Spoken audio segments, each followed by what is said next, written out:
Look, I mean, on the fourth time, it's kind of ironic. I mean, a lot of promises of, I mean, it's ruled by law, not ruled by law. Right, yeah. I'm the Richard, it's just become he's been in Hong Kong for the last week. He's got a much better influence, but there are just so many. I mean, on the one hand, I'm very, very surprised that Beijing, if I can use that label, has waited as long as this indeterminate outcome. Maybe they're just trying to get beyond that. I don't know. I would have thought that they would have wanted to have this whole thing done. I think they miscalculated. I think they misestimated it too.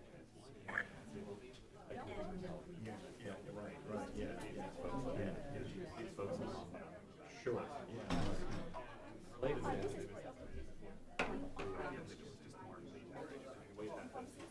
those things are kind of dubious. No, I mean, this puts in so many problems because, I mean, there are real grievances here that are legitimately directed at the hideous inequalities. are there any of Yeah, maybe. But I mean, somebody joking about this over he said obviously Richard he's the real backstage boss of all of this. their morning talk. Phoning it in, I said, is this the point where I admit the Americans are the black hat? And nobody took it as ironic. So I had to claw the soundbite back and say, of course that's ridiculous. God. I mean, the other irony is when you hear so many of these conspiratorial activities out of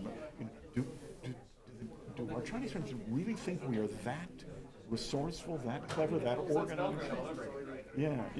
But I think the other they've exaggerated how big this threat is. I think part of the hesitation is if this really is, of course it's not. It's an American revolution itself. We want the things we were promised, and they're really pretty honest. We're not But it's what I like to call the loose thread theory of Chinese people. Just that if you yield ground. Chris Patton said the whole calendar balance. Very good to see you. Welcome. Hello. My name is Tatsana Zumoto from Japanese Service. Yes. The next month I'm going Oh, I have my card is in my case down there. But. to Beijing to cover APEC and then also US China meeting. So after that, can I give a result of Sure. the APEC and the meeting? Can I talk to you? Sure. I want to interview you. Sure, that would be fine. Let me get my card. It's Brad. Yes, I'm by here. I'm from CSI. Hi, I have to get my cards. My cards are.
I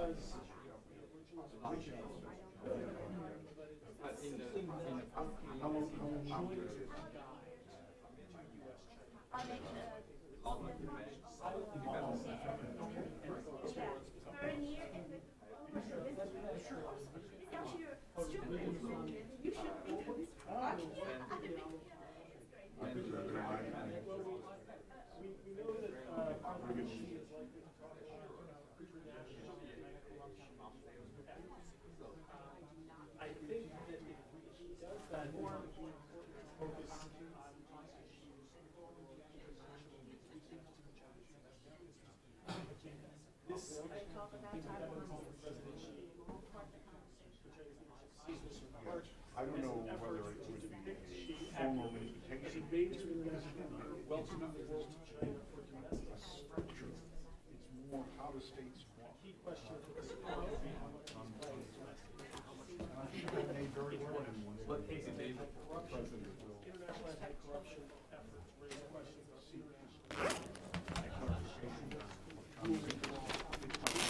I'm not aware exactly. We're all speculating.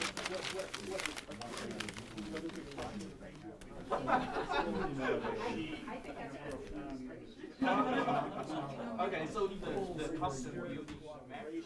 What kind of match? Two kinds of code.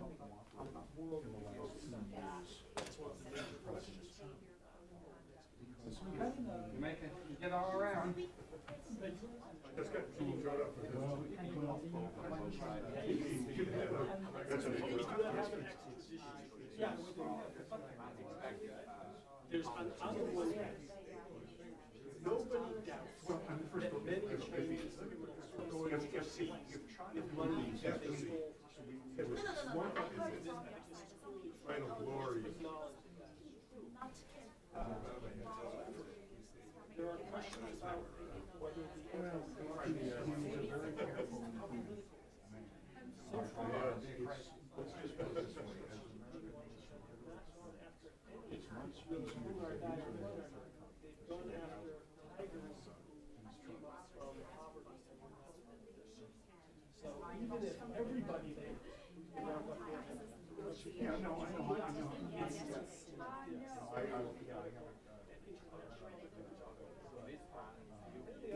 That's often the way these policies get. But in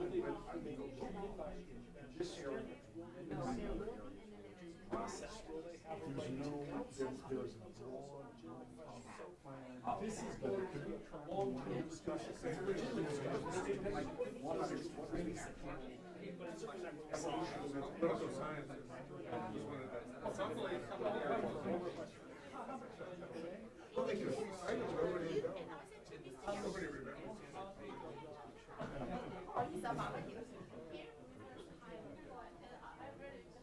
And you can prove this is not Photoshop.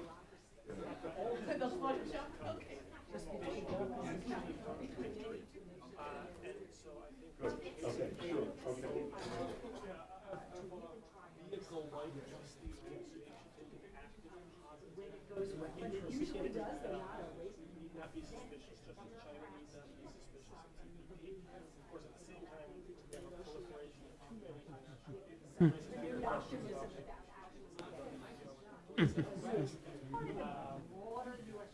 that said, as is the case, sometimes it needs to welcome vehicles that increase trade or increase investment as long as we best practice.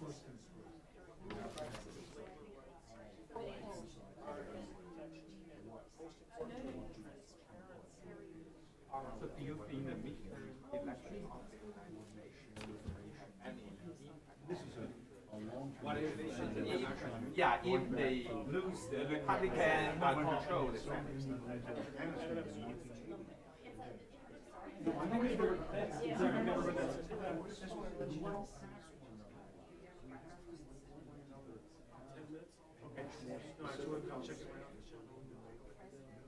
But they're in the studio. They're in the studio. They're Well,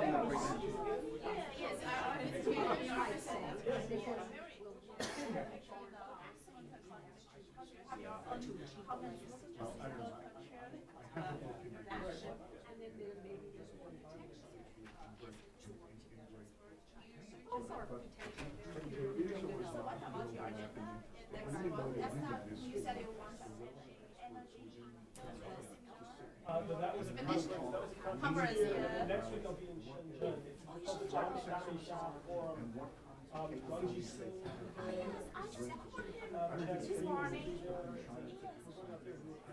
I'll be invited next week. Thank you. I'd like to hear about your research. It's right. Say hello to him. My professor. I don't know. Oh, you're just He's my supervisor. Yes, I will.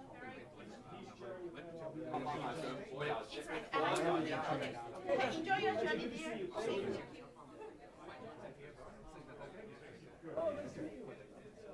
就人家认为他最重要的一个是对外界来说是个概念，你们不要，也许他你们说他是不要这么做，所以跟他的合作会降低你们的降低期待值。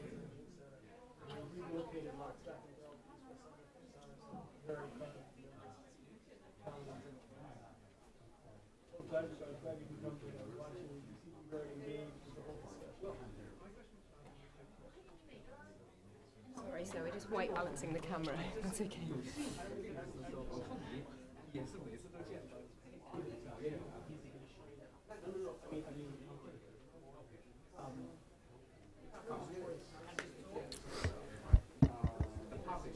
One, two, 1, 2.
I don't get a placard. How's that?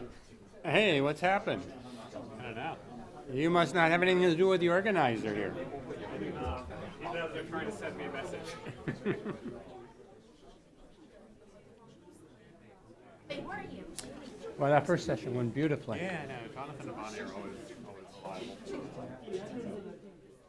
So how have you been? Doing well, thank you. Nice balance to life here. Family and pay as I mentioned. Yes, yeah, so that was that thing we did at Commerce. Whichever court we stole space from, the Red Dot delegation. But she's left Commerce. Yes, I'd heard that, yeah. What is she doing now? Justice. Joined her husband, they're both at Justice. Okay. Good place to be. I worked there happily for a couple of years.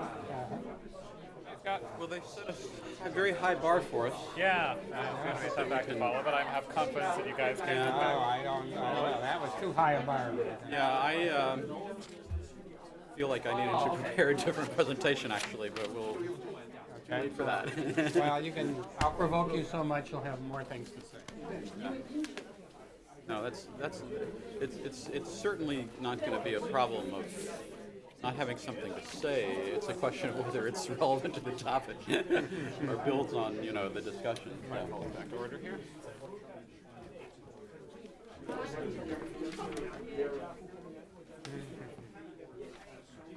Okay, if we can ask people to take their seats, please, we can start with our next panel.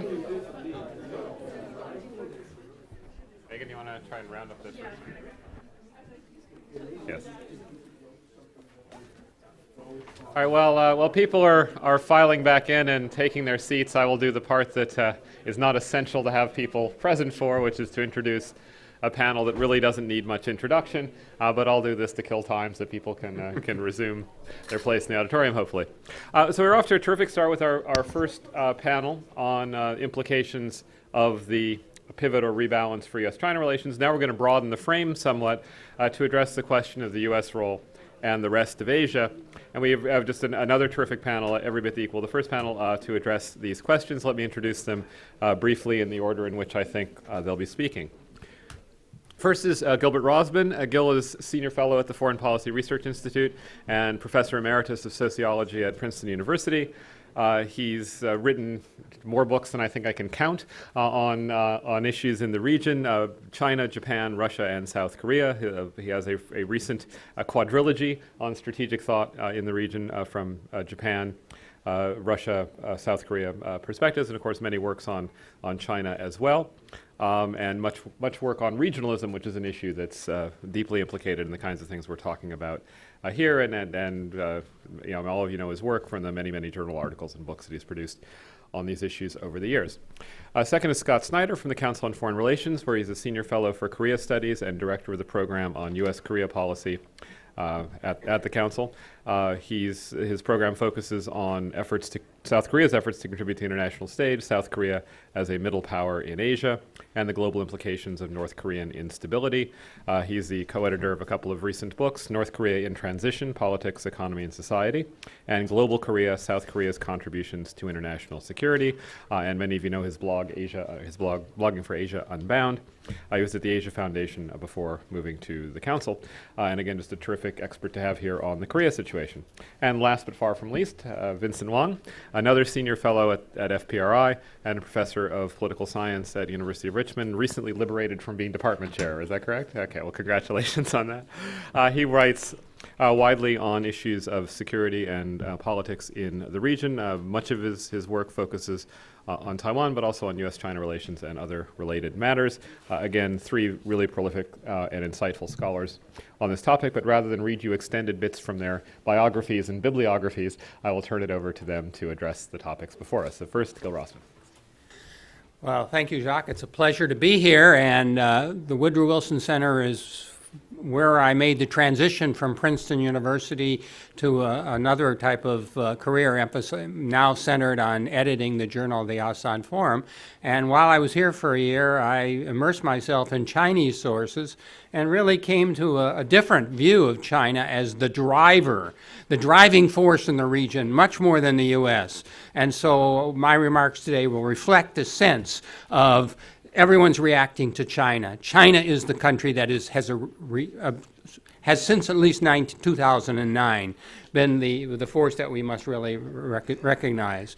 And of course, it's also wonderful to be here with the Foreign Policy Research Institute, where I've had so many pleasant, helpful experiences. This discussion, I think, should start with the understanding that the U.S. rebalance is one of six. Everybody significant is pivoting, turning, rebalancing.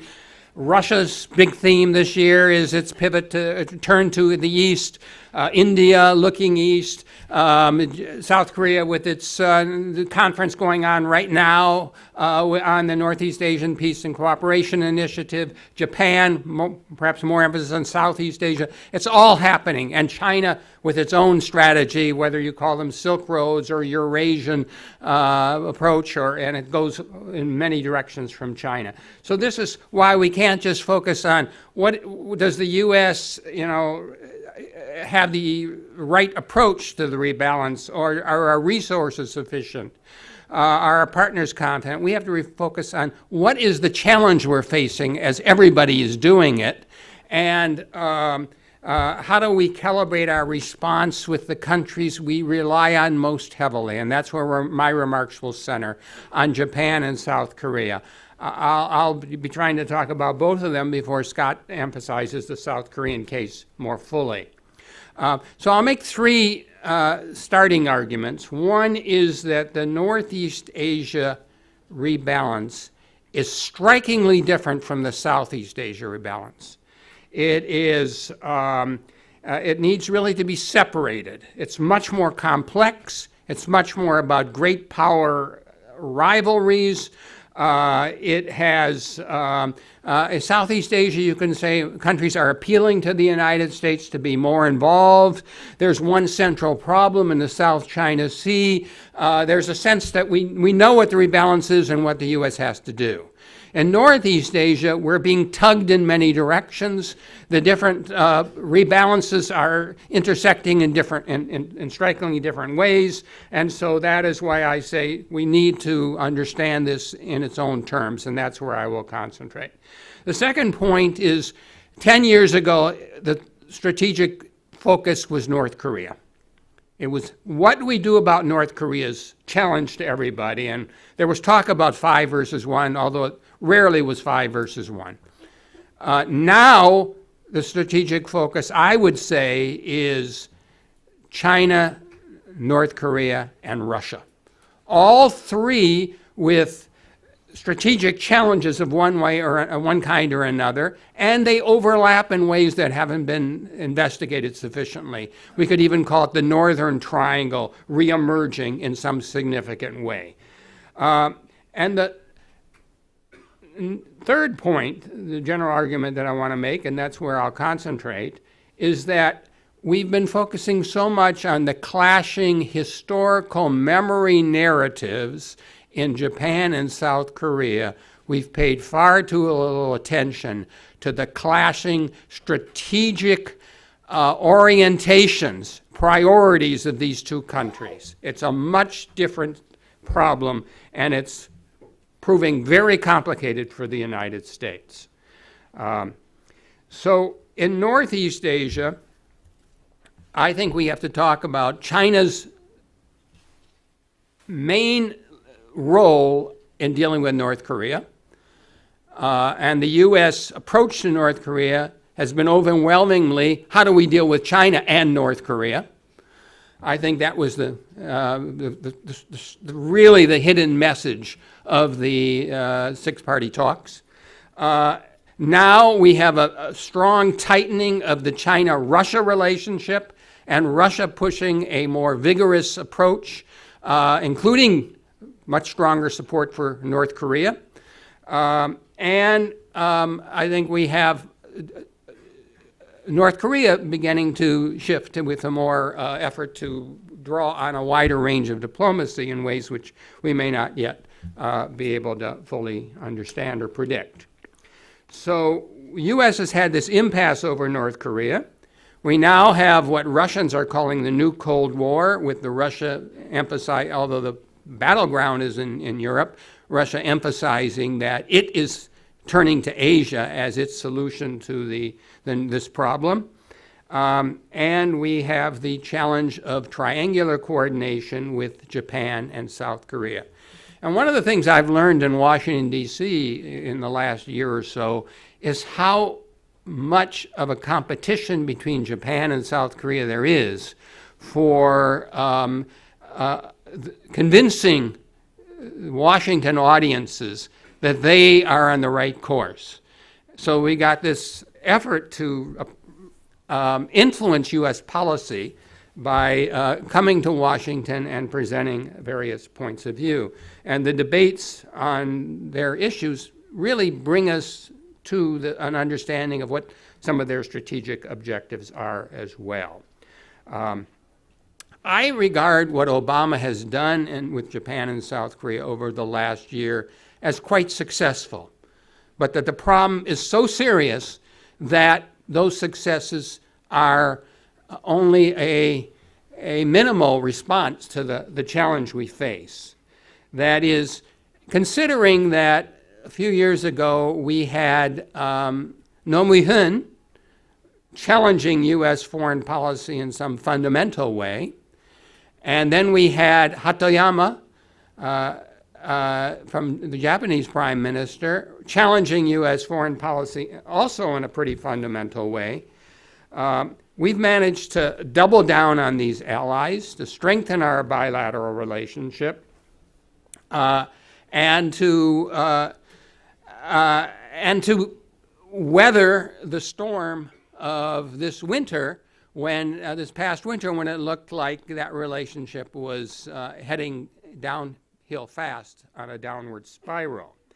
But even so, we still have the challenge of somehow reconciling or at least coordinating a response to the different strategies by Abe and Park. So they disagree on the big issue that was discussed in the earlier panel on the major type of great power relations, if you will, with Japan being much more suspicious of this than South Korea. So there's a fundamental disagreement on that. With the reset having failed, they both disagree to some degree with U.S. policy towards Russia, thinking of Russia and Asia as very different from Europe and finding it hard to go along with what the U.S. has been seeking in dealing with Russia's strategy.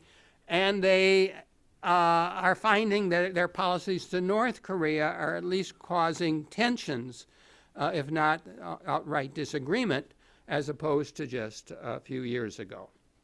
So let me start with Abe and try to indicate what I think the challenge that the U.S. faces coming from Japan. First, I think Abe is driven deeply by an effort to change Japanese national identity.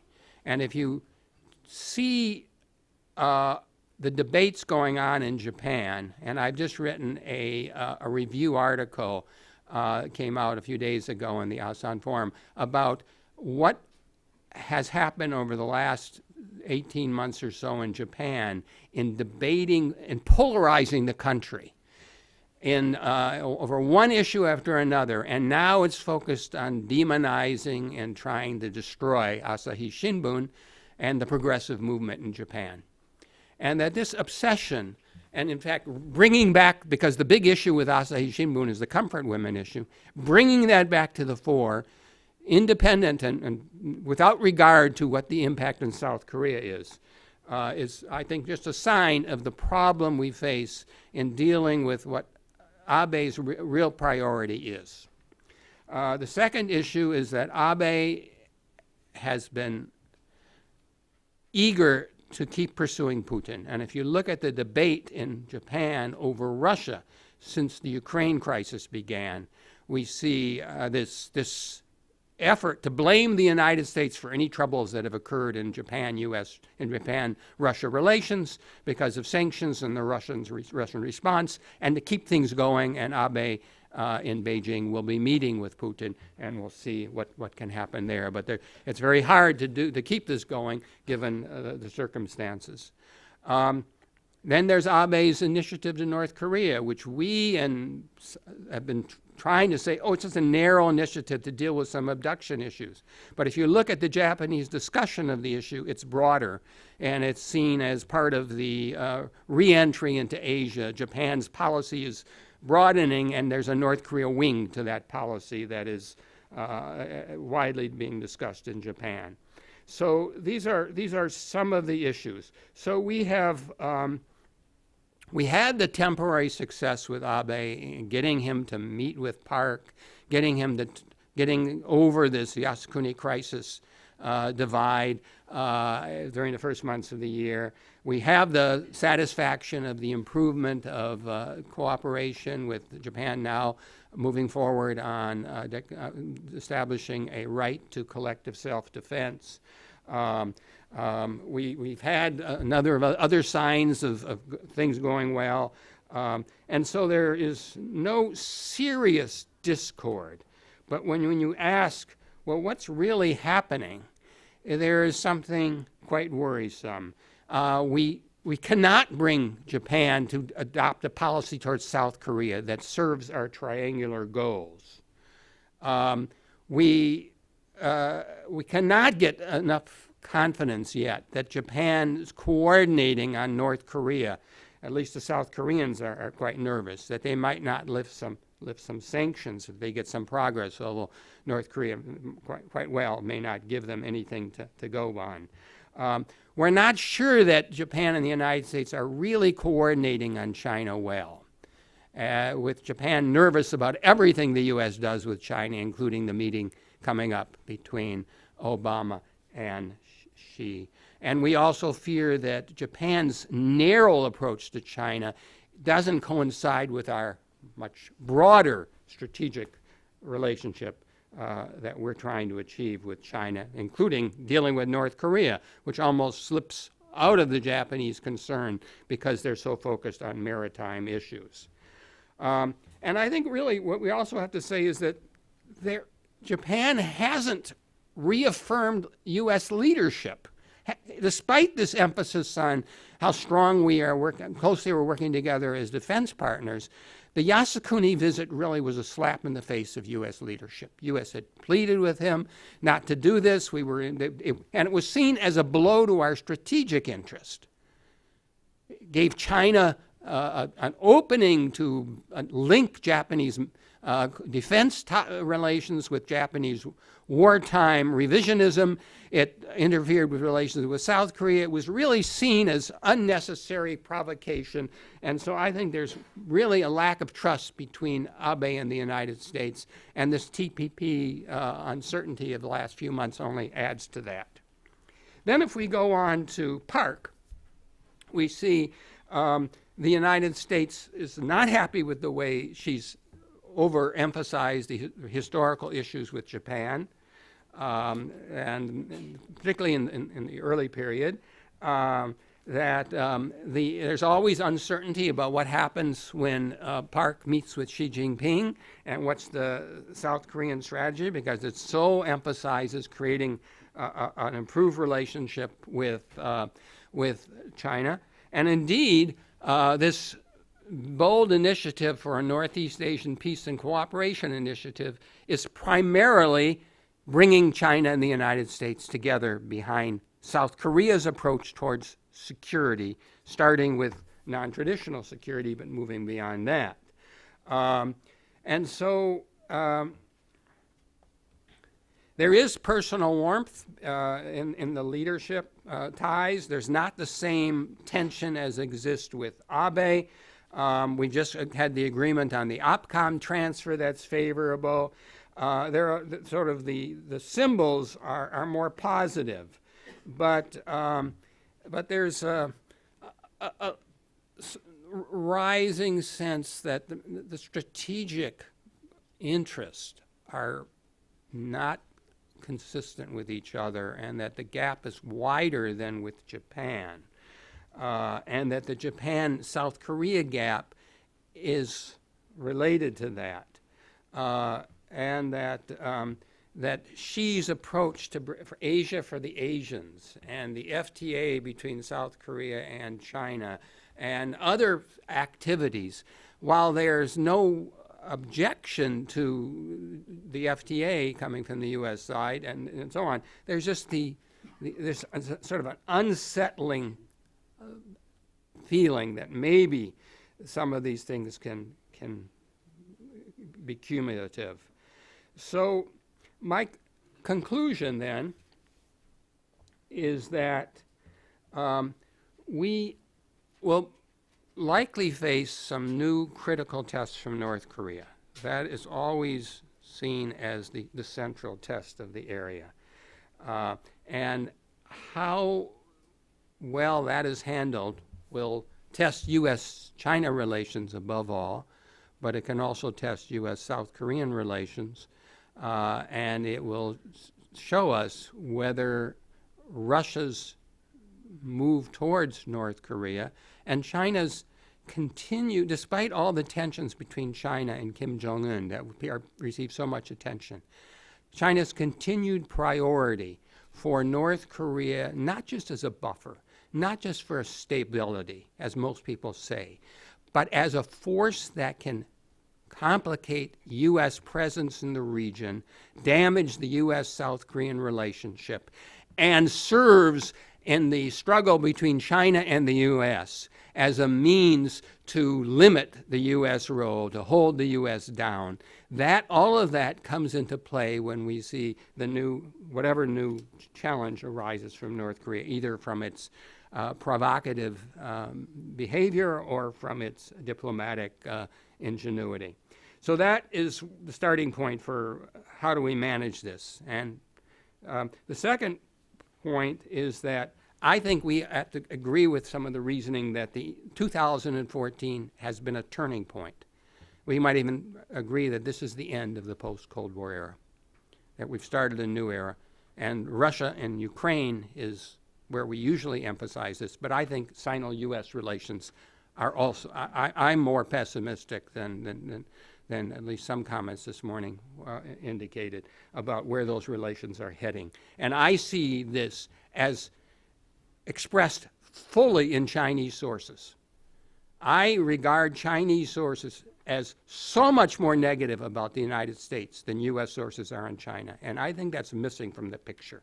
If you read extensively Chinese sources on struggles between civilization, on containment, on U.S. policy, alliance policy, on U.S. policy towards North Korea, on U.S. policy towards Ukraine and Russia. This is essentially a Cold War rhetoric. It's all over Chinese writings. And I don't, I try to immerse myself in those writings, and I just don't see the optimism about the new type of great power relations that is expressed on the surface being reflected in the bulk of Chinese publications. So I would conclude then that we ought to think specifically about Northeast Asia. We ought to understand how powerfully national identities are driving these relationships. I think more than national interest.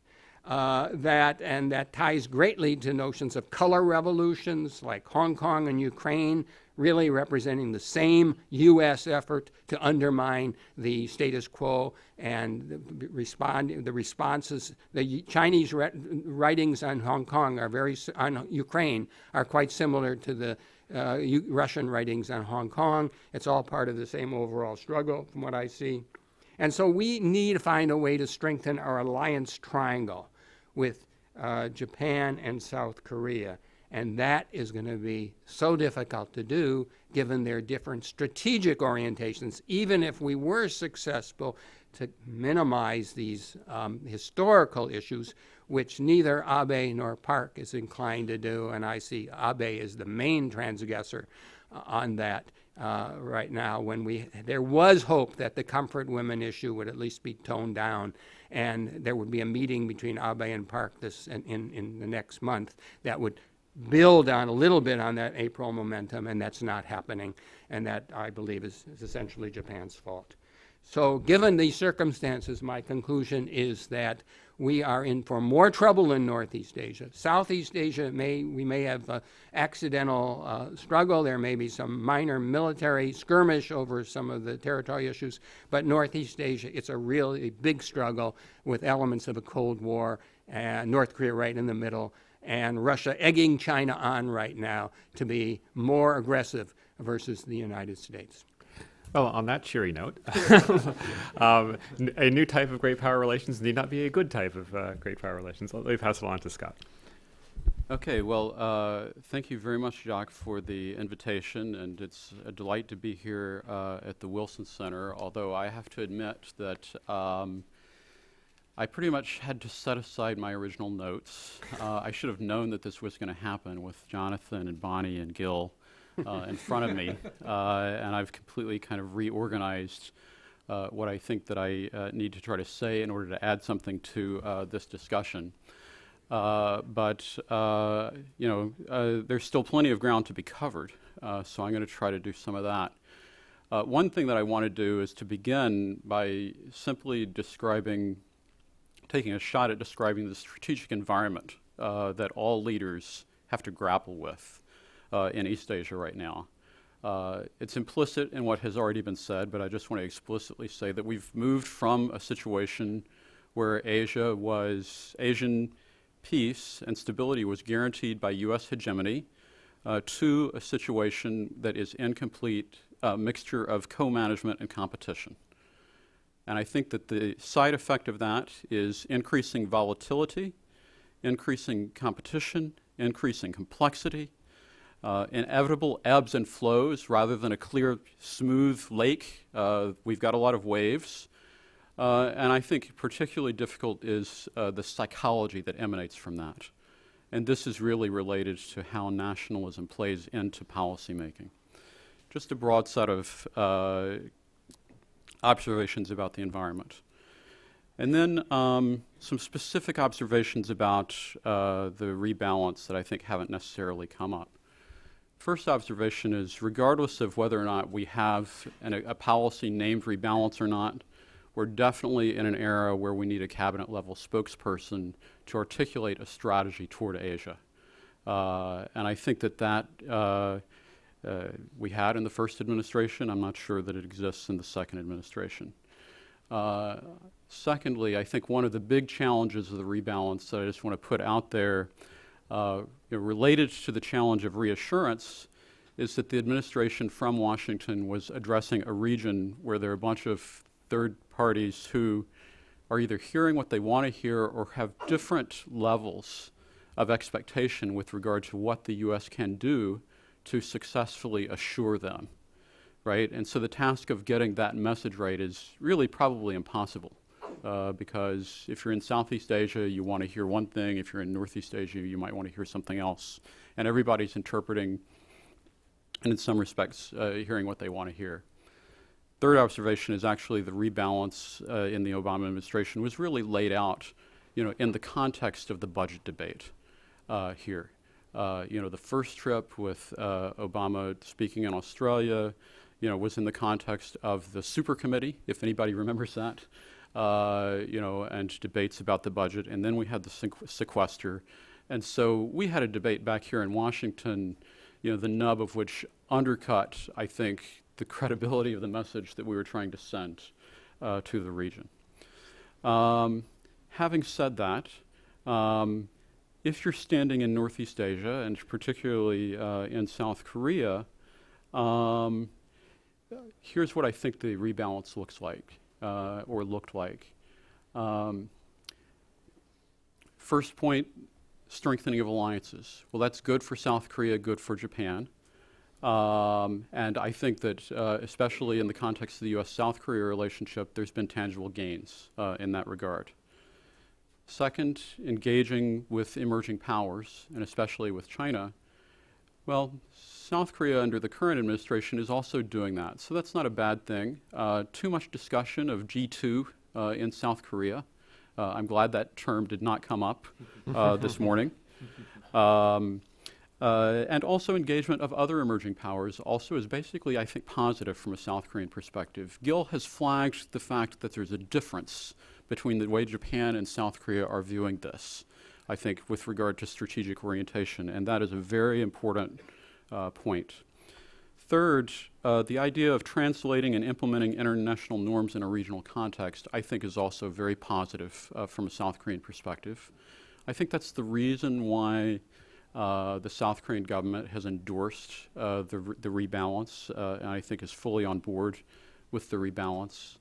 The only distraction, I think, for South Korea related to the original concept that I think is important to note is that really initially the rebalance also was about an expansion of geographic focus and extension to Southeast Asia. And so if you're sitting in Northeast Asia, you have to wonder, is this going to distract from the resources that are available for alliance management in North Korea?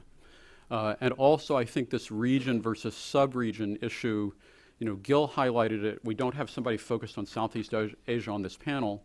And so I think it's important to recognize that the rebalance also has tied in and engaged with a notion of ASEAN centrality, I think, implicitly, as part of its strategy, especially for doing regional institution building and focusing on the East Asia Summit. And here's where I think we begin to see some tensions, at least between the South Korean vision of what they'd like the rebalance to look like and maybe what it is looking like overall. Because South Korea has its own Northeast Asia Peace and Cooperation Initiative that Gil just mentioned, which is a sub-regionally focused effort actually to translate international norms into a regional context. But it's different from the Obama administration's conception of EAS as the main venue for doing that. And so I think there's a little bit of a tension between a Northeast Asian, South Korean view of some specific needs in the sub-region versus a broader regional focus. And I think this also plays out in terms of the extent to which the alliances with South Korea and Japan can be used in a way as support for activities in Southeast Asia. And here I would just note that in particular in the U.S.-South Korea alliance relationship, what I've seen is China expressing in pretty clear and explicit terms a desire not to see the scope of the U.S.-South Korea alliance expanded to Southeast Asia or beyond North Korea. And so I'll come back to that, but I think that's one of the elements of tension. Second area where I think the rebalance has intersected with the Korean Peninsula is related to policy toward North Korea, obviously. And my observation is actually that up until very recently, especially in the U.S.-China discussion of North Korea, the rebalance has been in the background but has not necessarily intersected with. Essentially, I think an effort on the part of the U.S. and China to find some common ground in this particular area. But the dynamics related to the Korean Peninsula ultimately are very complicated and in some respects I think run against the broader trends that frame the U.S. and Chinese broader perceptions underlying the rebalance. You know, generally speaking, when we talk about rebalance, we talk about, well, the U.S. has come in response to Chinese assertiveness and concerns in Southeast Asia. But, you know, on the Korean Peninsula, actually China is the conservative. They want to maintain the status quo. They want to keep North Korea there, keep South Korea there. And actually the U.S. and South Korea in some ways are the ones that have a revisionist idea of the future of the peninsula. We're signed on in principle in support of South Korean-led reunification. And so I think that makes it very complicated. The other North Korea aspect that I think has played into the rebalance is actually North Korean provocations have overshadowed the rebalance. In some ways, I think North Korea has been the best friend of the rebalance because it has reinforced and actually helped to put a star behind anything related to North Korea as related to the sequestration debate. Last year, it was fascinating that despite the sequestration actually being in effect because of the North Korean nuclear test and long-range missile launches, Secretary Hagel announced in spring of 2013 plans to go ahead and deploy THAAD to Guam. And also, I think that we've talked about the political effect of the rebalance, but I think that for Northeast Asia and generally, in terms of U.S. priorities within the government, it seems to me that there has been an absorption of the idea, at least, that using the rebalance to justify your budget is probably a safe way to go. And so I was struck the other day when Deputy Secretary of Defense Robert Work mentioned that all of our major defense-related construction projects are actually in Asia. And so I would not necessarily discount the effect of the rebalance as a concept as it has dribbled down into at least bureaucratic politics in Washington. The third issue that I want to talk is about that I think is related to the rebalance is, from Korea's perspective, they're very much focused on Korea between the U.S. and China. And actually, there's been some discussion about, well, because President Park has really tried to improve the relationship with Xi Jinping, is Korea going to flip? somehow. And so I just want to say that, you know, the rebalance is definitely related to that because as far as I can see with regard to this South Korean government, the right way of understanding the relationship of the alliance, U.S.-South Korea alliance to the rebalance is that the South Koreans see the alliance as the anchor that is holding South Korea in place. And it actually gives South Korea greater ability to be able to engage with China. And so the questions or challenges are really related to the sustainability and credibility of the anchoring relationship. Will the anchor hold? Will the U.S. continue to be able to carry out its commitments to the defense of the security of South Korea and Japan? Secondly, will the rope be so tight that South Korea might be pulled under the water, right? I think that's related to the question of can the United States be flexible enough actually to allow China to be the one that is driving choice, because strategic choices is actually what South Korea most wants to avoid when it comes to the relationship between the U.S. and China. And then, you know, I think the third one is, you know, will the rope be cut that ties the anchor to the boat? And we've actually already talked about this with AIIB and with SICA. It's about the question of, are we talking about potentially a China-led regional order where the rules and norms U.S.-made and U.S.-led that have actually made South Korea successful are going to be undercut somehow? And then the last point I want to address is related to a kind of theme of debate in South Korean policy that has been going on about the idea of a middle power. And we haven't really talked about it. Usually people get so focused on the U.S.-China dynamic that we forget that there are other countries in the region that are that may be able to influence at least the extent to which it looks like the U.S. and China are at odds with each other. And here I would simply say that I think the concept in South Korea is evolving. It's really related to the question of, are we focused on China's rise, or is there a rise of the rest, and is the rise of the rest consequential? Because it's not just South Korea that feels that it is deserving of middle power status. We can think of Indonesia or Australia or other countries that fall into that category. And so I would simply put out there an interesting question related to the rebalance, but actually separate, is how do these other countries, especially the middling countries in Asia, respond to what happens in the U.S.-China relationship? And will they find some way of working together with each other that can perhaps help to buffer against some of the ebbs and flows of a more tumultuous period in the U.S.-China relationship so as to keep things a little bit more stable? I'll stop there. Thank you. Pass it on to Vincent.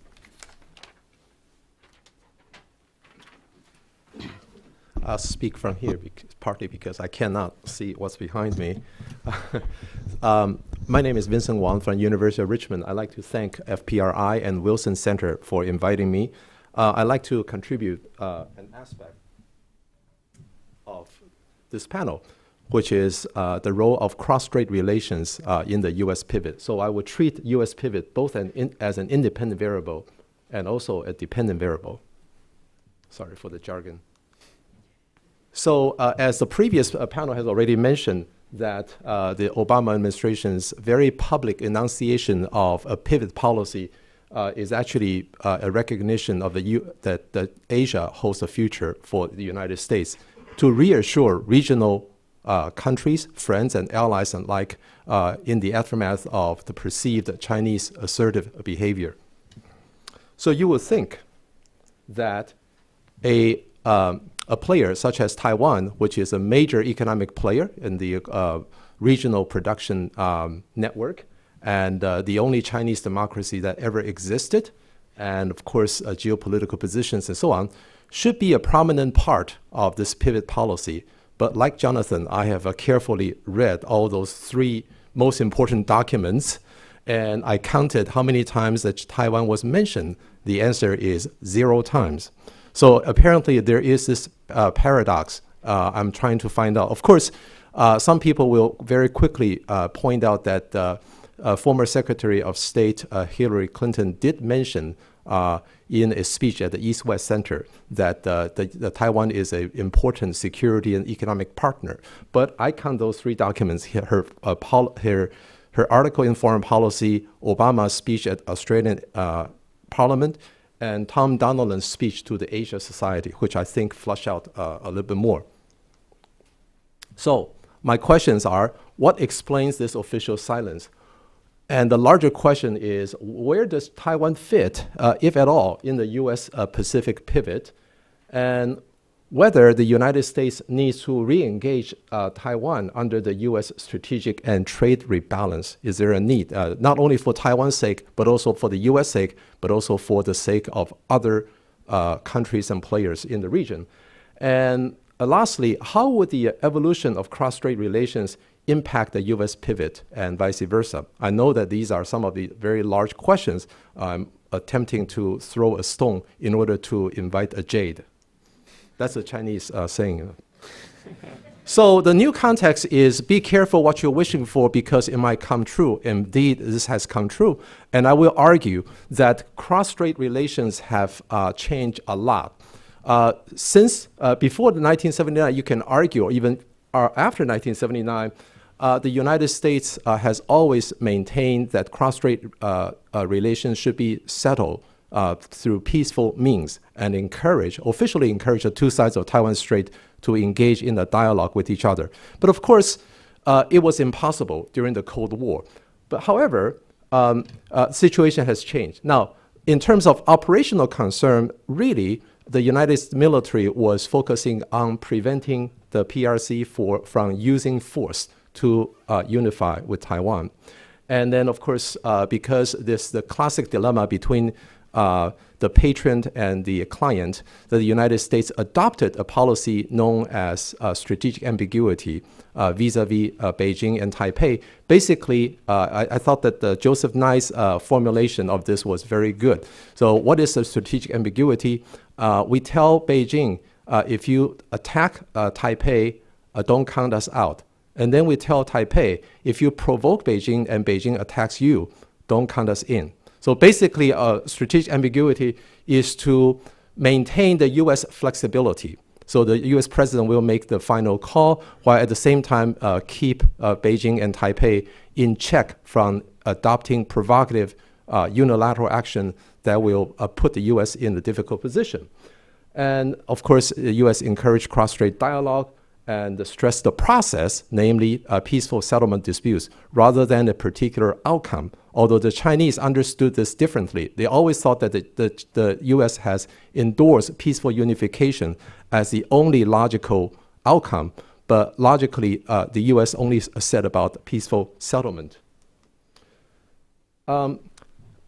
We know that after the 8 years of very combative Chen Shui-bian administration, which strained relations with Washington, in 2008, we have a KMT administration under Ma Ying-jeou, which went into great lengths to improve cross-strait relations, so much so that the U.S. now has a different concern.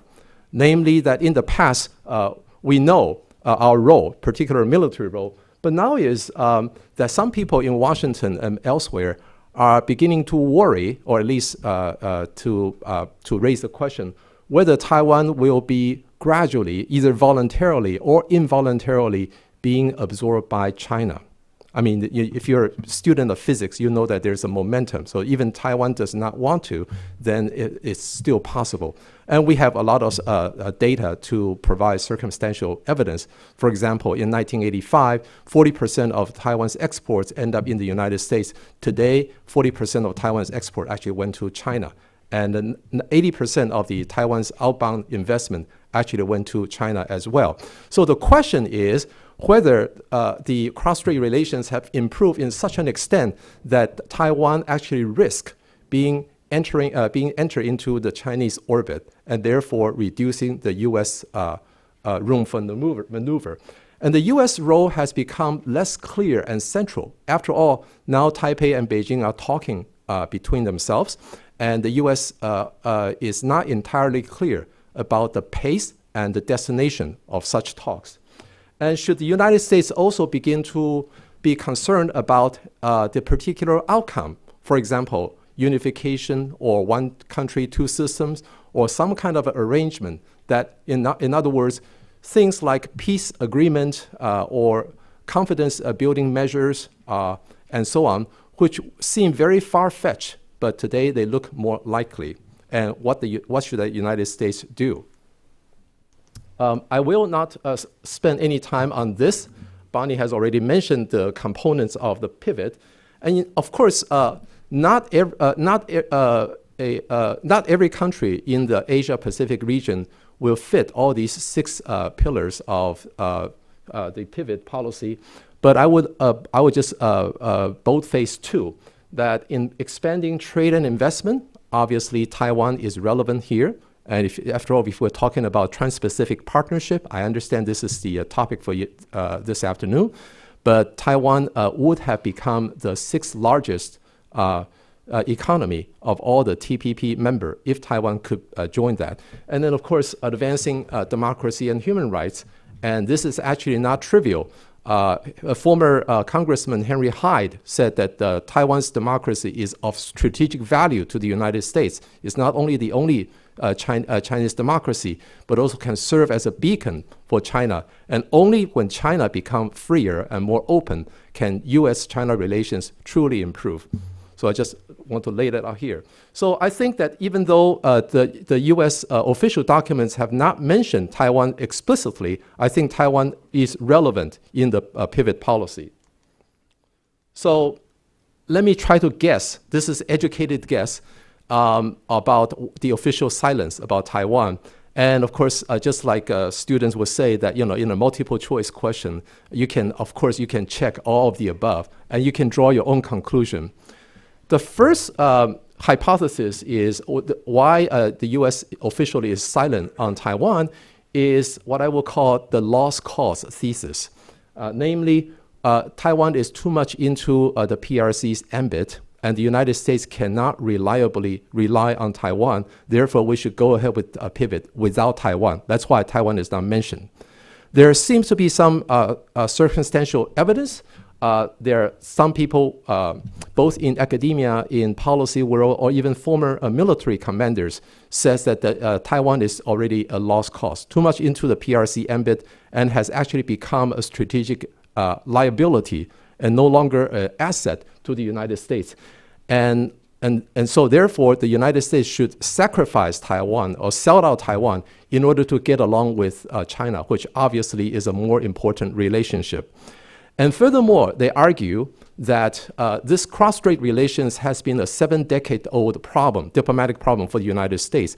And now the two sides are finally talking. If they can reach some kind of political agreement, the United States can wash its hands and say it declares success. The outcome will not be inimical to the United States. The United States will have the operational flexibility to adjust its strategic posture in East Asia if Taiwan were to fall under the PRC rule. So this is the first school of thought. The second school of thought said the United States simply has not made up its mind. So I call the fate undetermined thesis.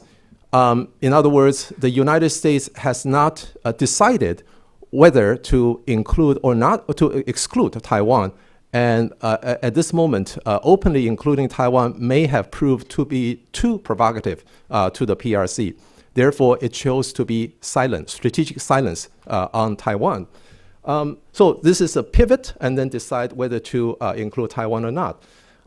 There's also some evidence about this. For example, July 9th, 2010, this is barely 10 days after Taipei and Beijing signed the historic ECFA, Economic Cooperation Framework Agreement. There was a delegation from Taipei and then met with Deputy Assistant Secretary of State, David Scheer.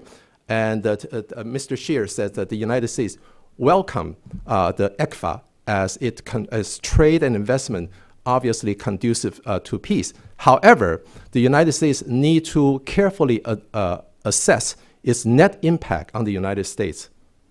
So I've emphasized that second part. And so far, I have not seen the publication of the net assessment of ECFA's impact on the United States, or say broadly speaking, the improvement of cross-strait relations on the U.S.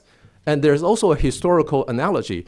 In 1950, President Truman reversed its decision, hands-off decision, and dispatched the 7th Fleet into the Taiwan Strait, and of course decided to include both South Korea and Taiwan under its defense perimeters to reverse its previous policy.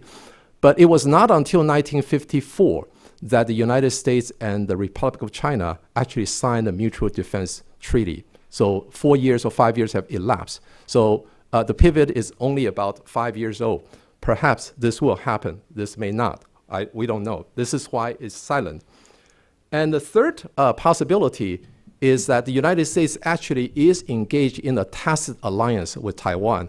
In other words, if the United States is including Taiwan in deeds, if not in word, although diplomatically it would have been too sensitive because U.S. and Taiwan have no diplomatic relations, so it's inappropriate to mention in those official documents. But however, if you look at some of the deeds, for example, Raymond Burga, who is the chairman of the American Institute in Taiwan, which represents the United States, said that discretion is our biggest enemy because a lot of things that can be done but cannot be said. And Kurt Campbell, the former Assistant Secretary of East Asia and Pacific Affairs, and many consider to be the architect of the pivot policy, says that we have strengthened our unofficial relationship with Taiwan. And in a congressional testimony, he specifically mentioned that strengthening the unofficial relationship with Taiwan is actually an important pillar of the U.S. pivot policy. So this is why it's silent on those official documents. So have the U.S. and Taiwan relations been strengthened? I will point out 3 areas: political ties, economic ties, and security ties. I think that political speaking, the U.S. and Taiwan obviously are engaged in a more substantive discussion. The granting of the visa waiver program to Taiwan citizens was symbolically important. And in terms of economic relationship, Taiwan is currently the 12th or the 11th largest U.S. trading partner. And a good case, a good economic case or even strategic case can be made for the U.S. support of Taiwan's membership in the TPP. In terms of security ties, a lot has been done, as I mentioned before, but not much can be said. And this relates to not only the hardware area, but also the software area. So one can argue that U.S.-Taiwan unofficial relationship have actually strengthened in the aftermath of the pivot. So where does Taiwan fit in the U.S.-Pacific pivot? I think in terms of its geopolitical position, it's hard to imagine that a pivot policy would be successful without Taiwan. But this is just my opinion, or maybe opinion of some other people. And economically, already mentioned, Taiwan is important and could create U.S. jobs and jobs of other TPP members. And cross-strait reconciliation, on the one hand, will alleviate the U.S.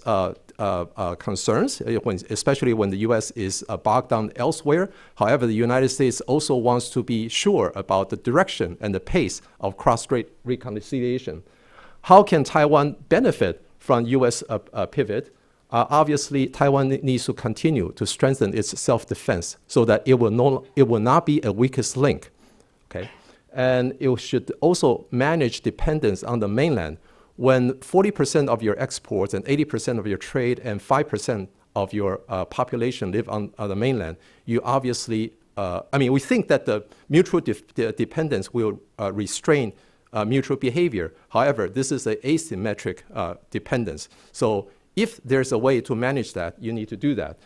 And avoid the impression of parallel diplomatic stance, especially in the East China Sea and South China Sea. In terms of sovereignty positions, the ROC and the PRC's position on East China Sea and South China Sea are almost identical. However, President Ma Ying-jeou was able to eke out sort of a middle road, the so-called East China Sea Peace Initiative. So basically reserving the sovereignty claim while pragmatically working with Japan to expand the fishing rights. Benefiting from the U.S. demonstration effect, everybody agree that the U.S. is the key player in this. If the U.S. Throw its support behind Taiwan, Taiwan could alleviate its diplomatic and economic isolation, and in fact, if the U.S. supports Taiwan in the TPP, can actually lessen Taiwan's growing dependence on the mainland. And finally, I think that Taiwan should adopt a so-called Goldilocks strategy, namely not too fast and not too slow, but always keep the United States informed. I will end with 2 charts. So this is, again, the economic case for Taiwan's in TPP. You cannot see this, but this chart basically says that everybody is doing this. Taiwan's major trading partners, and more importantly, major trade competitors, such as South Korea, are doing these preferential trade agreements, known as free trade agreements. This is at the detriment of Taiwan, and Taiwan is very isolated. Until last year, Taiwan had only 4 FTAs, all with its diplomatic allies. And since last year, it signed 2 more with Singapore and New Zealand. But we understand the obstacles, where the obstacles are. And this is the topic for this afternoon. There are 2 competing trade initiatives. One is sort of the Asian initiative, known as RCEP. And the other is the Asia-Pacific initiative, known as the TPP. And if you take a look at where Taiwan is, then Taiwan is here. Taiwan is physically here, but Taiwan is currently in neither camp. Okay, and then as you can see that TPP and RCEP, if either one becomes a reality, it will instantaneously become the world's largest FTA. And in fact, either one is very important to Taiwan as a trading partner. And this is a little bit outdated, that these are the country membership. There are 7 countries that have membership in both RCEP and TPP. And finally, it's really a pity that the United States and Taiwan are currently bogged down in the issue about pork. And if you take a look at, it used to be beef, and the U.S. is engaging Taiwan in the so-called Trade and Investment Framework Agreement, TIFA talk. But if you take a look at the if you take like the United States signing FTAs with these countries, well, arguably, Canada and South Korea and Australia are important. But what about, I'm just talking about economic importance. What about Chile, Peru, Colombia, Morocco, Panama, Oman, Bahrain, Jordan, and Israel, and so on? To go back to Robert Zoellick, who was a U.S. trade representative after the collapse of the Doha round, he argued that the United States, due to the stalling of the Doha round, the U.S. was going to pursue these bilateral or regional initiatives. And the U.S. has signed a lot of free trade agreements, not entirely on economic grounds, but on non-economic grounds. But for both economic and non-economic reason, a good case can be made that Taiwan should be a part of the TPP, and that could actually help stabilize cross-strait relations. Thank you. Well, thank you. Thank you, Gil, Scott, and Vincent, for 2 things. One is a remarkably rich and wide-ranging set of remarks, and secondly, for all keeping to time, which is a thing chairs greatly appreciate. I just want to say a couple of things in response before throwing it open to questions and comments from the audience. But I think this has been, as I said, a truly rich set of presentations. One of the things that has come across is just how rich and varied the spectrum of relationships that the U.S. is having under the umbrella of the pivot or rebalancing across the various states in Northeast and Southeast Asia. And I would suggest, in response to Vincent's comment, this is probably a good thing for Taiwan, or at least for the U.S. commitment to Taiwan, in that it's gotten a bit away from that discussion about, is this trying to break up China? Is it a closet alliance that's really like the Japan or Korea relationship? It can't be called that. The idea is you have this rich spectrum of everything from incipient cooperation with Vietnam, growing cooperation with Singapore, reinvigorated ties with formal treaty allies. Taiwan sort of fits into the spectrum, and it's less the sore thumb or the odd man out. And of course, more broadly, whatever the complex motivations and origins of rebalancing or pivoting, it is a response to China, and it is inevitably a response to regional states and the U.S.'s concerns about what China's rise means and what China's agenda might be, and that's given some backing to Taiwan. But I think Vincent's comments also make Taiwan kind of the leading edge of one of the concerns that emerges, or perhaps one of the tensions built into the idea of the rebalance or the pivot. That is, it is meant to reassure, and of course, from Beijing's perspective, that means it emboldens peripheral states, along China's periphery, to push back against China. But as we've also heard from many commentators, including this morning, it also gives confidence to these regional states to engage with China, to engage more cooperatively. And there's a real possible tension there. And in some sense, the cross-strait relationship is the most extreme example we have right now, right? So a rejection of the abandoned Taiwan thesis, pretty much, but the concern that engagement is perhaps reaching a point where it might be in some ways adverse to U.S. interests. I think it's sort of, it's in some ways a sui generis unique case, but it does at least raise the questions about whether that kind of tension might exist more broadly. Secondly, I think Gil's point about the difference between Northeast and Southeast Asia is absolutely right, and we really should have more of a Southeast Asia discussion here. We'll probably get some of that on the economics panels this afternoon, which I think will hopefully loop back to the security implications of that. But I want to suggest, or at least underscore, a bit of the continuity between the Northeast Asia and the Southeast Asia side. The reassurance, of course, is meant to states that feel threatened by, or at least concerned about, China across that whole arc from Northeast to Southeast Asia, and to get to a point that Bonnie raised this morning in particular about the maritime and territorial disputes. There's a real unity built into that because of the way China approaches them. I mean, the analysis is profoundly the same. That is, the claim that every last rock, fly speck, mini island or whatever is indisputably Chinese territory.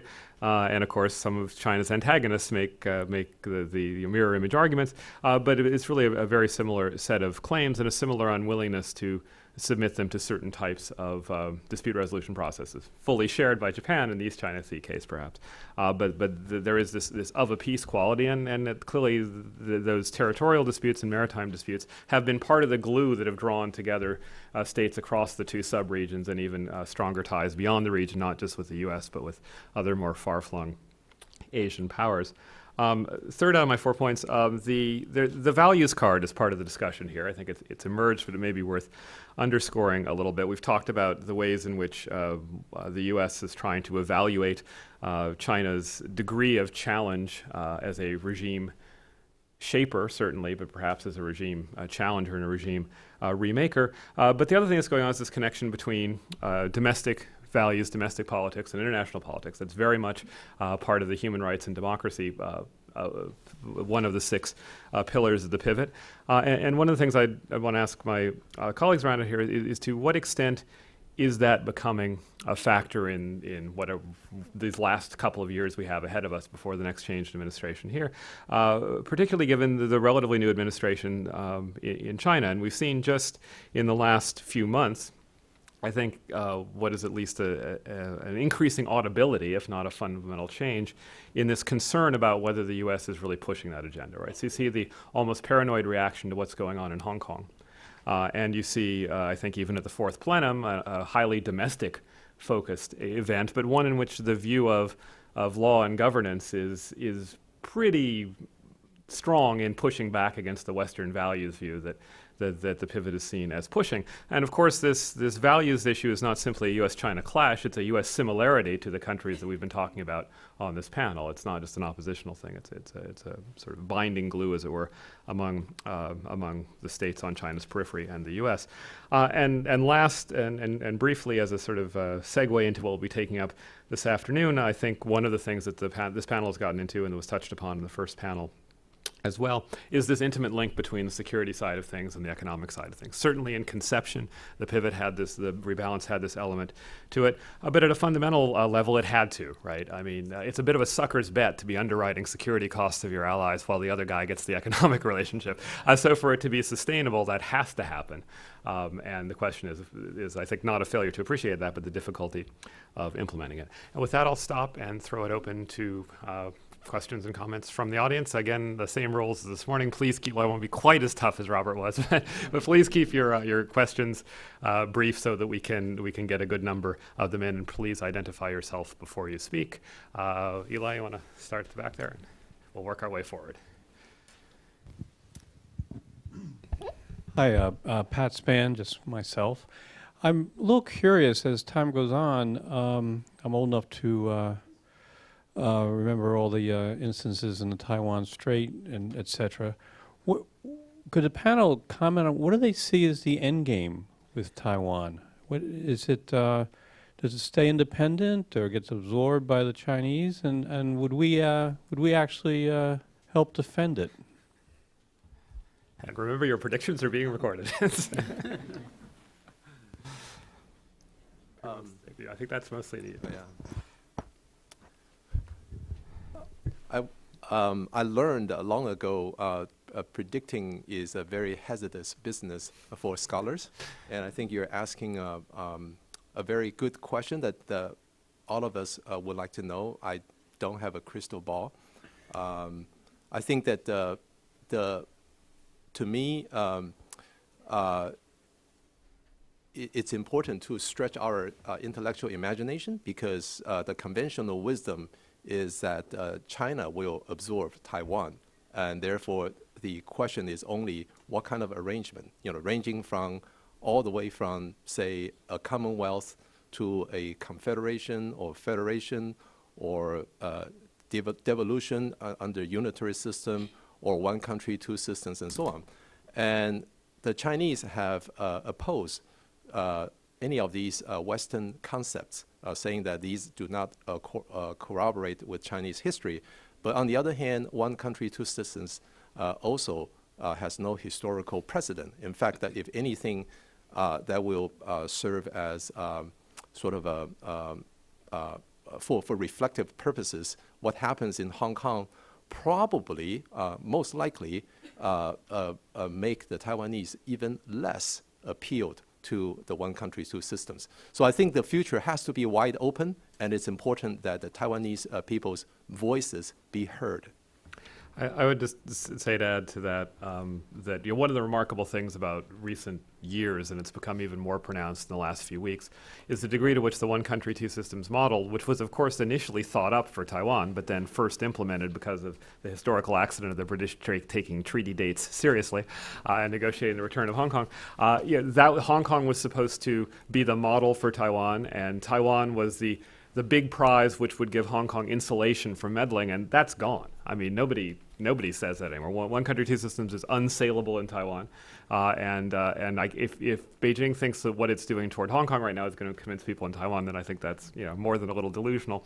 But formal independence, Beijing took Taiwan's best shot, Chen Shui-bian, and nothing happened. And that just isn't, I think, in the cards for quite some time. I think Vincent rightly points to the skepticism of halfway house blended sovereignty arrangements, partly because China rejects them, but I also think because they're inherently unstable, or at least not predictable. So you could tell me what the formal arrangement would be, confederation, federalism, something like that, and I still wouldn't know what the actual de facto relationship is going to be. Because if you look around the world for things that have those legal structures, they range from extremely high degrees of autonomy to practically none.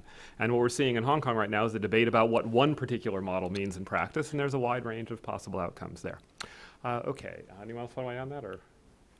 I'll just throw in one sentence, and that is that I think that, from the South Korean or Northeast Asian perspective, I don't see a likelihood that there's going to be much forward-leaning engagement on Hong Kong, but I do think that, broadly speaking, how Hong Kong is managed is clearly a litmus test for whether China is ready for prime time in terms of meeting international standards and expectations. And so I think it does play into the debate, and it is really in China's hands as to how that ends up looking to the international community. Right, and there the refrain of don't internationalize the domestic problem, which is particularly troubling given the British view of the joint declaration that structured the return, is not a encouraging sign on that front.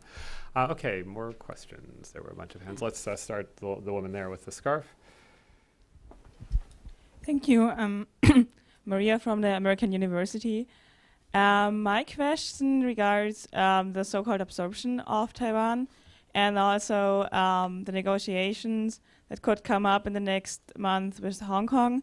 Which influence would changing the status quo in any way have on Xinjiang and Tibet and on their degree of freedom or of unfreedom, so to speak? Thank you.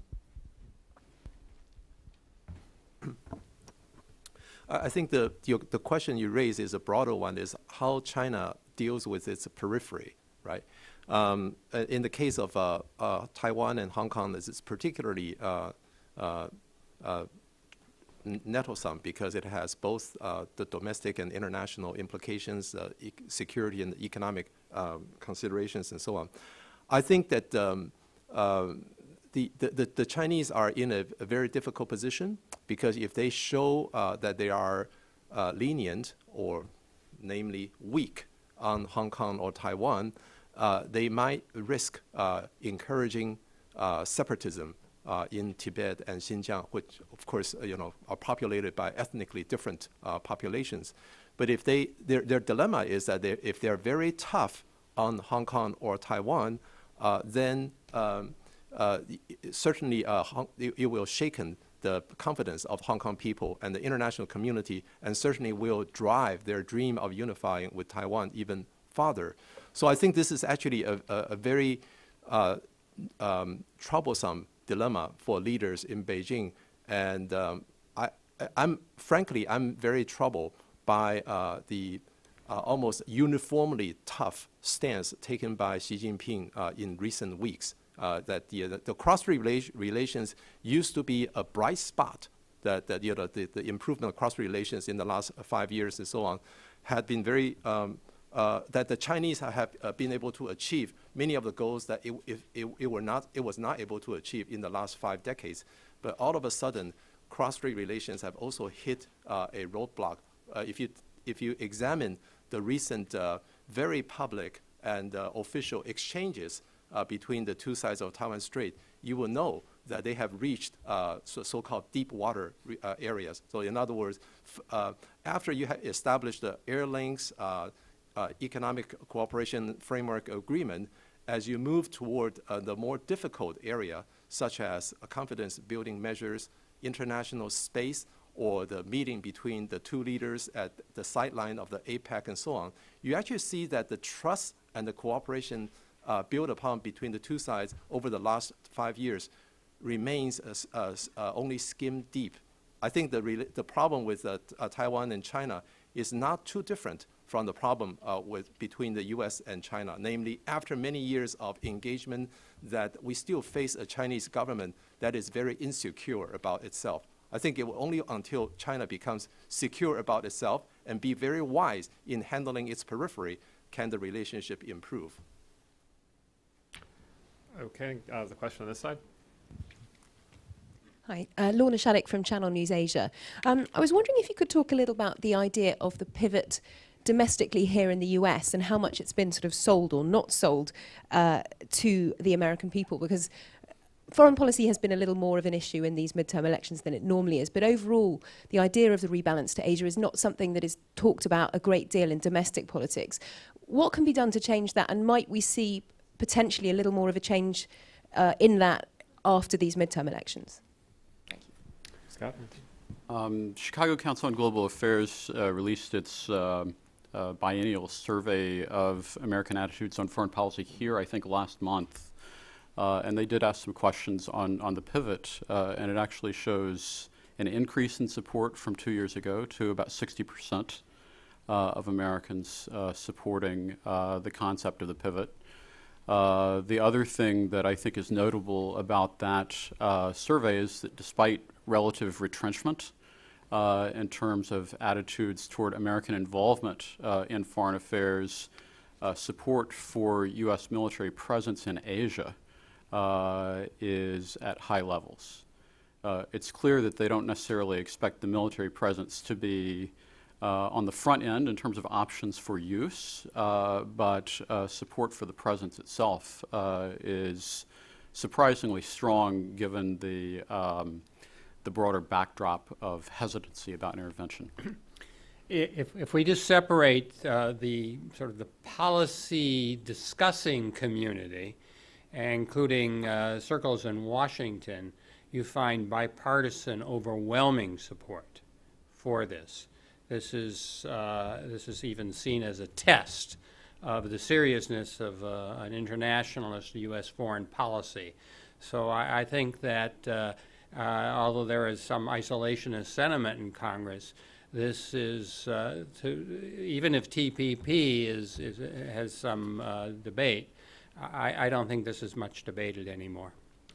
Yeah, partly to your question, I think it's a very tricky thing to handle, and one of the great ironies about talking about foreign policy, including particularly this aspect of foreign policy in U.S. politics, is that Beijing and Pyongyang and Tokyo and such listen a lot more carefully than the American public does. So you wind up having the risk of raised expectations among allies, infuriating Beijing about the latest plot and not really getting significant numbers up. So I mean, Scott's absolutely right about those numbers, but the question is how salient is that? My guess is it's not a high salience issue, and we've seen that time and time again. I mean, I recall during the 2 midterm cycles ago, I was in Beijing and wound up on this talk show with a guy from Kicker, the contemporary China Institute of Contemporary International Relations, and I got essentially pilloried with all the campaign commercials, right?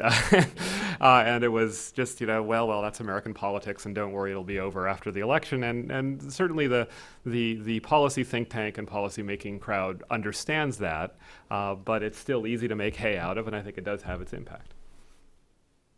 Let's go back to here, and then there. Okay. Ken Meyercord, World Docs. Does Taiwan support China's position on the IOUs? Okay. Or does China support Taiwan's position on the IOUs? I just published a very short article on Taiwan's position on Diaoyu and Senkaku Island disputes and the implication for the United States. I'll be happy to send you a copy. I think that Taiwan it will be very difficult for the Taiwanese government to openly deny that as the legal government of Republic of China, which actually predated the PRC, was founded in 1912, that it does not own, that does not have sovereignty over Diaoyu or Senkaku. But Taiwan is also very pragmatic. It realized that it is currently under the administration of Japan, and the U.S. Government has said that U.S.-Japan alliance, Article number 5, actually applies to Senkaku. So there were some. So the Taiwanese, what the Taiwanese have been doing is to, while asserting its sovereignty stance, but signing a fishery agreement with Japan. This, of course, makes the Chinese a little bit unhappy because they feel that the Taiwanese should be on their side, and it's feel like being pulled, the rug being pulled out under them. But I think the Taiwanese is pursuing a sensible strategy, sort of it really cannot afford being seen on with the Beijing side. And also the so-called East China Peace Initiative is the only proposal on the table. And we know that all these claimants says that these islands are mine, and it's not negotiable. But there has not been a constructive proposal by anybody except Ma Ying-jeou's proposal. And of course, it's easy to dismiss a proposal from, say, one of the smallest players, but it nonetheless is a player. So, smallest player that controls the largest island in the South China Sea, actually. Well, the Chinese have built islands out of coral reef, so now they have the largest island. That does not count as an island. Right. Right. Yes, we had, who is next? Yes, this woman in the black coat. Hi, yes, I'd like to know what tripwires are there for American military interventions, if any, are there, regarding either Taiwan, South Korea, or Japan? If anything more serious were to happen, what would that line be? Or can we expect a reaction more similar to, what's happened with the U.S. response to the Ukraine? What are your thoughts? Well, Ukraine is a case where the U.S. has no defensive commitment, and the arguments within the government and within European allies don't get involved militarily. Provide some assistance, but not heavy military equipment, because it wouldn't be effective. Whereas in the cases of East Asia, we have formal alliances and promises and commitments. And so the assumption is in the Senkaku-Jiaoyu conflict, if there is a Chinese occupation or some other action that leads Japan to take defensive military action, the U.S. will support Japan. Japan will be in the front, and the U.S. will do what is necessary to back up Japan. In the other case of North Korea and South Korea, if North Korea should launch some kind of military provocation, as occurred in 2010 on 2 occasions, the U.S. will be firmly behind South Korea. And again, the idea is that South Korea is in the front line. South Korea will respond, but the U.S. will coordinate. And if it should go to a wartime atmosphere, the U.S. actually has operational control of the military forces to deal with that situation. So there are definitely tripwires. Okay, Billy on the side. Thank you. This is Jacob from George Washington University. I just have a question about the North Korean nuclear problem, because we haven't seen much progress in the past years under the rebalancing to Asia on non-proliferation talks. I want to know whether the United States will seek further, no matter bilateral negotiation or multilateral negotiations about North Korean non-proliferations negotiations. Especially, we haven't seen much things done about like six-party talks or other existing institutions. Thank you. Okay, Scott, you want to take that first and then go? Yeah, well, I think the important thing to recognize with regards to North Korea's nuclear program and the prospect of talks is that when the Obama administration came into office in 2009, the North Koreans moved the goalposts and they walked away from the six-party joint statement. And so since that time, we have not seen any talks. Further, last year, under the North Korean policy of simultaneously pursuing nuclear and economic development, and including its status as a nuclear state in the Constitution, it's basically said, it's been very clear. There's clarity rather than ambiguity about North Korean intent. And so that makes it very difficult to have denuclearization talks if the other party is basically saying, well, no, we're not going to denuclearize. Right? And so I think that what the Obama administration has been looking for is a signal of credibility of intent that North Korea would actually come back to denuclearization. I see no prospect that this administration or probably any future administration is likely to recognize North Korea as a nuclear state. Nonetheless, we're living with a North Korea that has a degree of capability.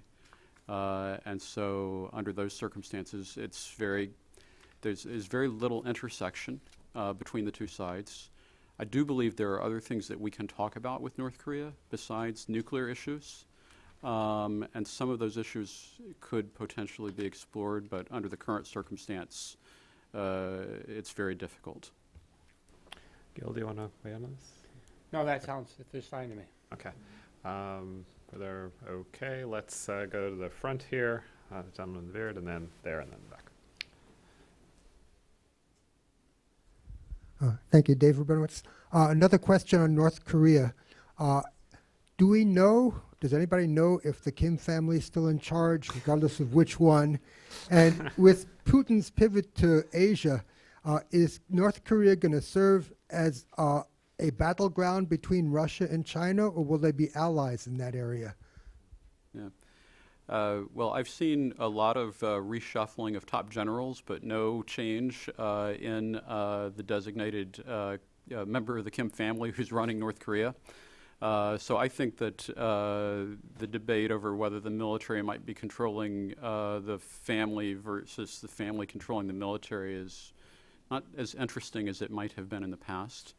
I think that what's happening between North Korea and Russia right now is worth watching and interesting. The foreign minister just spent, I think, 10 days, over 10 days, 12 days, I think, in Moscow on his way back from New York.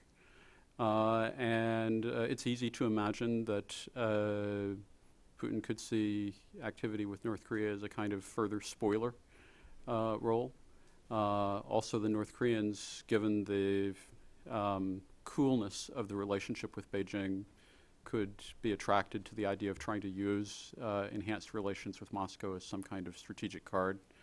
But whether it will add up to much in today's context versus the old days, I think it's harder to have high expectations that a warming of the DPRK-Russia relationship is necessarily going to fundamentally change the overall picture for North Korea.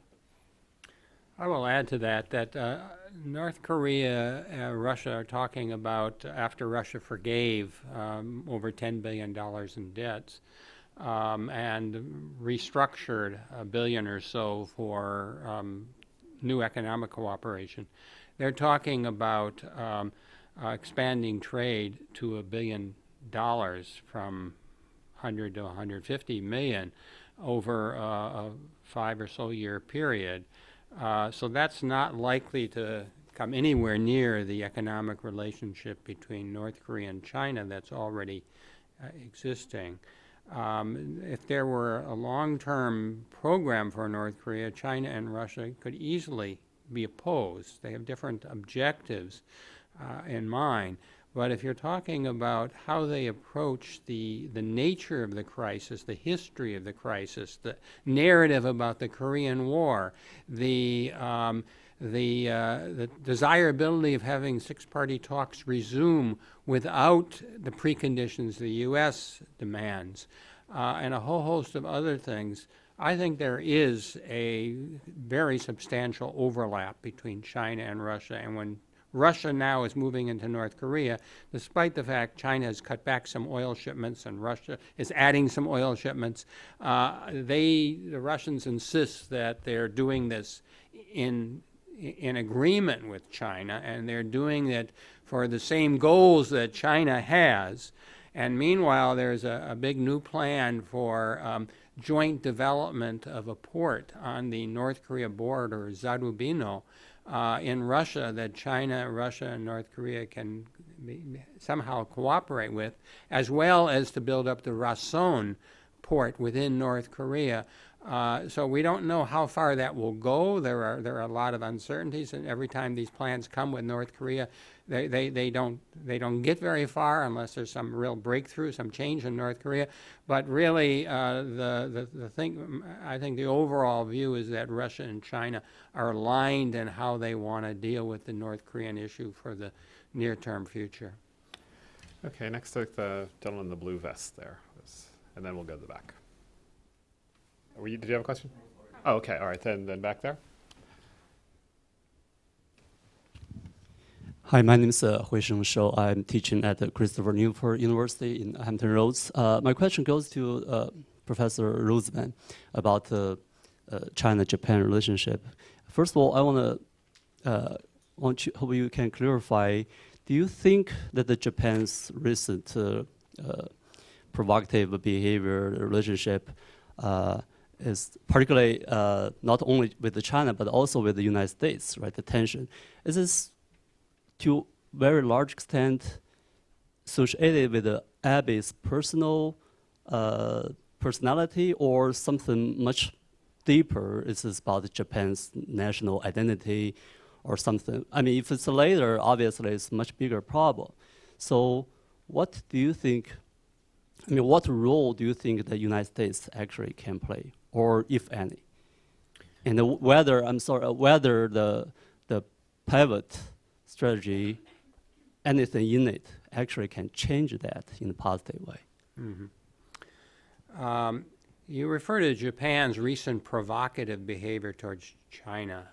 And I read a lot of Chinese sources on Japan, and I find them so misleading, so distorting, that there's no basis for understanding what's going on in this relationship on the basis of what I read from Chinese sources. This is Cold War rhetoric, and Japan is the enemy, and it goes back, it's treating Japanese history, Japanese culture, Japanese civilization, Japanese alliance, making no sense of a realist position in Japan dealing with a very rapidly developing military power when Japan's military budget barely turned a little corner last year after decades of stagnation and going nowhere. So there's just no reality in what I'm reading in Chinese sources on Japan. I don't think Japan wants anything but better relations with China. I think they would be delighted to have confidence-building measures in the East China Sea and meetings between the leaders. But Japan's historical memory treatment is certainly a provocation in the sense that Chinese cannot be terribly disappointed by that. But Japan's decision to have right of collective self-defense is the most minimal kind of response to the more dangerous security environment in the region. I think the U.S. role is to continue to press Abe to avoid allowing these revisionist historical themes complicate relations, especially with South Korea, but also with China, to try to play to Chinese public opinion so that they understand what Japan really is like rather than the false narrative that has been presented, and to get the U.S. to continue to support Japan's reasonable moves towards stronger alliance ties and more defensive a posture, and not pretend that Japan is still a pacifist country and can get away with that in this new environment. So that, I think, is the U.S. role, and I think it's already being played, and I think it will continue. Wilson, okay. Then right here. Oh, thank you. I'm from CSIS, visiting fellow. Thank you for the the three speakers. Actually, before my question, I found something funny about the agenda. Just a small comment. I found that this session is the U.S. role and the rest of Asia. Actually, we're talking about a lot of Taiwan issues. So Taiwan issues, to the Chinese point of view, it should be included to the first session. It's just more comment. It's right. It's right. The second, actually, back to my question. I do some strategic research on the region. Actually, two of you gentlemen just mentioned about the security issues, especially the Northeast Asia and the Southeast Asia. Actually, the platform to dealing with the security issue in this region is ARF. And the US did not attend the CICA hosted by China. So I want to ask the question is, what's your evaluation and your expectation to create a new model of the security architecture or mechanism in this region? And maybe China and the US can involve it or not dominate it, host it together. Maybe it's a very, very idle expectation. The second one is toward the Korean Peninsula. Mr. Roseman mentioned about that a lot, because I studied and worked there for several years, and I know the eager of the U.S. The DPRK is willing to establish or normalize their relations with U.S. And still remember, I do some research on that. In past 1970s, Kim Il-sung sent a letter to the U.S. Congress to suggest proposal to normalize the relations with your side. So my question is, actually in the Obama's second administration, you just pushed the policy of the strategic patience toward North Korea. Actually, this is strategic patience come to this strategic suspending. So I think in the future, maybe it's still a suspending situation. So toward this, Korean peninsula issues. So do you think it's maybe a new, not a new, could generate the U.S.-China cooperation within the six-party talks framework, and also through this channel, you will just show some flexibility to North Korea. Maybe this is, to our point of view, it's a more functional or more effective way to make breakthrough in Northeast Asia security situation. Thank you. Okay, that's primarily you. Well, I think the basis for a new security architecture is the Sino-U.S. agreement, mills, overall security process, and so I'm in favor of working very hard on a bilateral basis to create a foundation for that. Beyond that, I believe the six-party talks were a terrific basis for that, and I think China scuttled the security architecture of the joint agreement that was set up, because I think when North Korea pulled away from the agreement, broke away and said it wasn't going to abide by those terms, and then attacked South Korea twice, China was not willing to have a five-party discussion about how to deal with North Korea's problems. China did not allow the six-party talks to shift to a 5 versus 1 when North Korea became the problem in order to rebuild the six-party talks, but through confidence in what was happening. I also don't think that strategic patience, and I'm sure Scott will have a lot more to say, is not a fair statement of the U.S. approach. I think the U.S. has offered lots of deals to North Korea, including the Leap Day deal, and probably is very close to accepting normalization of relations on the basis of denuclearization.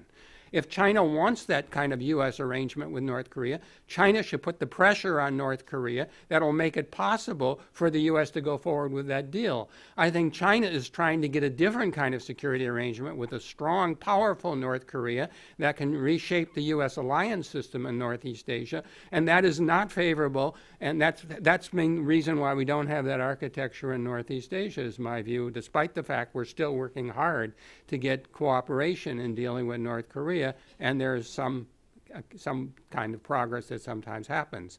Beyond that, it's not just ARF. I think the U.S. wants to strengthen the East Asian Summit as an all-around agreement that can include security discussions, and I would like to see that happen, and China to understand the possibility of that group moving forward. Yeah, I'll just make a couple of additional comments. My perception is that, generally speaking, here in Washington, most analysts think that the problems, the solution to the Korean Peninsula problem lies in Beijing. And if you go to Beijing, the analysts all think that the solution to the Korean Peninsula problem lies in Washington. But unless we see some change from North Korea in its approach, both sides are going to be disappointed. And the fact that North Korea is deriving now some form of domestic legitimacy from its, perceived status as a nuclear state is really a fundamental stumbling block to being able to move forward with the shared vision that all the six parties have clearly endorsed in the joint statement. And there, I think the U.S. and Chinese governments agree very strongly about the vision. It's a question of how do you get there. I'll just say also on ASEAN Regional Forum, originally I think ASEAN Regional Forum actually did have a plan for being more effective, moving from building confidence to a second stage of preventive diplomacy to conflict resolution. But that regional body has not been able to move forward beyond confidence building. The group simply, not all the parties in the group can agree on essentially activating a multilateral mechanism that could be more effective. And that's, I think, in retrospect, a real shame that that organization hasn't developed. And then finally, I'll just say I think the glimmer of hope on the security front in the U.S.-China context is actually this cues discussion. It's the code for unplanned encounters at sea that has been, I think, agreed upon in principle between the U.S. and China, and actually in multilateral venues. And I think that if we can move forward in implementation on that, that would be, I think, a real benefit to the region. Okay, thanks. I think we have time perhaps for one last question right here.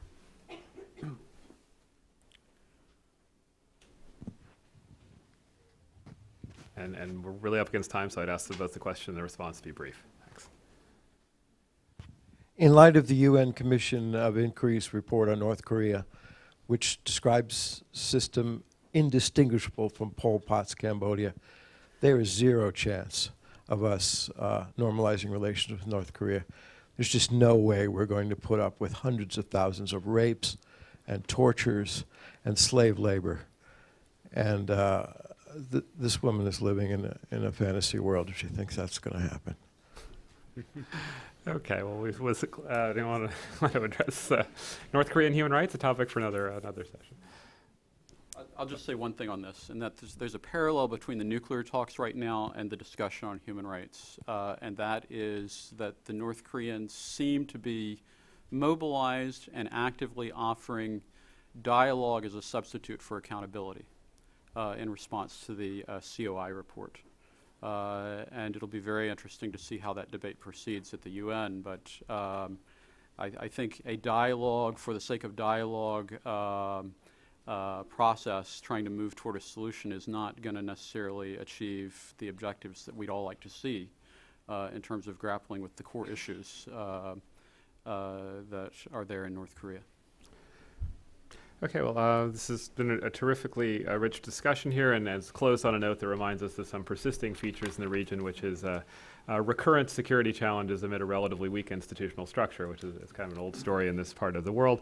I would say in response to the question about the agenda, that's what the parentheses are for. I had no doubt that when we talked about, I don't want to get into the position of the sovereignty over Taiwan. That's been an issue for many a conference.